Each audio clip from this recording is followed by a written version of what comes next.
पावभाजीचा बेत आहे. आज पावभाजी बनवणार आहे. आता शिजायला घालणार आहे पावभाजी. कांदा टाकला. कांदा चांगला भाजून घेतल्यानंतर टोमॅटो टाकायचा. टोमॅटो टाकल्यानंतर आलं लसूण आणि बेडगी मिरची आहे, ही पेस्ट केलेली आहे, हे पण टाकायचं ह्याच्यात. कांदा टोमॅटो भाजलेला आहे. आलं लसूण आणि बेडगी मिरचीची पेस्ट हे तिन्ही मिळून भाजून घेते. आणि आता बघा पावभाजी मसाला टाकते. एव्हरेस्टचा पावभाजी मसाला 1 पॅकेट.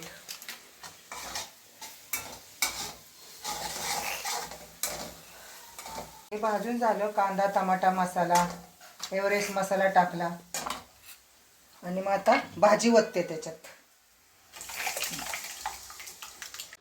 झाली बघा पावभाजीची भाजी पूर्ण. थोडीशी कोथिंबीर टाकते.